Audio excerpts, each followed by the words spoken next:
Hello, my friends. Welcome back to the Touch Shot channel. Thanks for being here.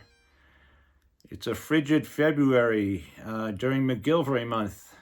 Frigid in New England, United States, that is. Speaking of which, I took an unexpected trip recently to South Carolina in the United States. And on the way back home to New England, I stopped in Pennsylvania at what's called the Gettysburg Battlefield Park.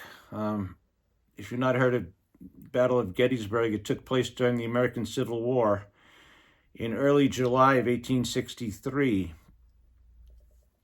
It's quite a place. Many men died there on both sides of the war. It's quite a place, and it was in February, just a week ago, so it was very desolate. No one there as far as staff goes to learn anything about it, but we did notice a plaque. We happened to stop the car near there's many monuments, many places on this hilltop battlefield park, National Monument Park. We saw the name McGilvery, McGilvery, McGilvery. His name is Freeman McGilvery, and he is from Maine in the United States. I'd like to read to you about him.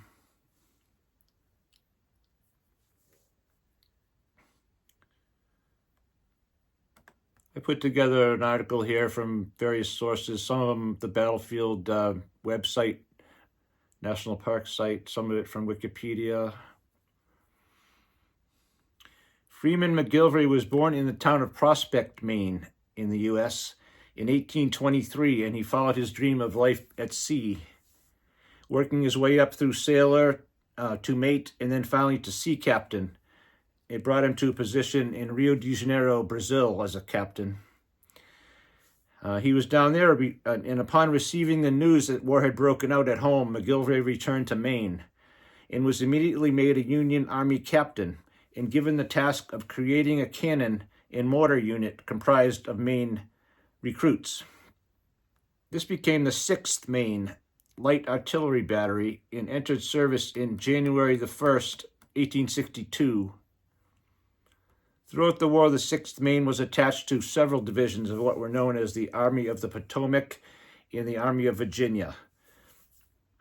Both Union. Now, this is the U.S. government Union Army. If you're not familiar with this, the Confederate South, many of those states were considered the enemy of the U.S. government at the time. Okay, so this is a Maine battery in the Union Army. The 6th Maine. This is a partial list of their engagements during the war, which was nearly 5 years long. The Battle of Cedar Mountain, the Second Battle of Bull Run, the Battle of Antietam, Battle of Gettysburg, Battle of the Wilderness, Battle of Spotsylvania Courthouse, Battle of Cold Harbor, the Siege of Petersburg, and the First Battle of Deep Bottom.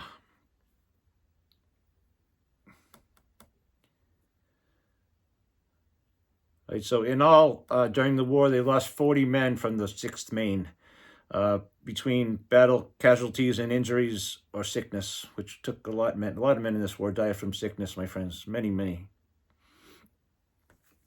Freeman was promoted to lieutenant colonel in June of 1863 and acquired his fame at the Battle of Gettysburg that July for taking the initiative to piece together a line of guns that greatly contributed to the Union victory. At a place known as the Peach Orchard, I stood there the other day. A place known as the Peach Orchard, McGilvery saw a large gap opening up in the Union lines and soon took the initiative far above his rank, cobbling together what was left of several badly battered artillery units from various northern states in his general area. He was successful at plugging the hole, probably greatly contributing to the Union victory. This was done at a great cost to the lives of many of the artillerymen in those batteries. Initially, without infantry support, McGilvery's Plum Run line of field pieces, named for a nearby creek, was instrumental in halting the final Confederate advance towards the Union center. On July the 3rd, The lengthy artillery line assisted in the repulse of Pickett's charge, very famous Confederate Army maneuver, and in particular stopped the supporting attack of several Confederate brigades. Pennsylvania, New York, Massachusetts, Maine, Michigan were among the states whose men were present on that hilltop in those 3 July days. There's many more there, I'm sure, my friends. I'm just mentioning those. McGilvery's decision that day, rather than being called out for punishment, was recognized as being a vital one and earned him high accolades, as well as the rank of full colonel. The following year, 1864, he was promoted to Chief of Artillery of what was called the X Corps, commanding 15 batteries of artillery. Only 1 week later, at the Battle of Deep Bottom, he was slightly wounded in a finger. The wound did not heal properly, and surgeons performed an amputation, during which McGilvery unfortunately died from an overdose of chloroform being used as anesthesia on the battlefield hospital. His body was returned to his native Maine and buried in the village cemetery in the town of Searsport. Touch not this cat. Thanks for joining me, my friends. Please subscribe to the Touch Not channel and help us out. Help us get to 700 subscribers. Thank you. Stay on the trail.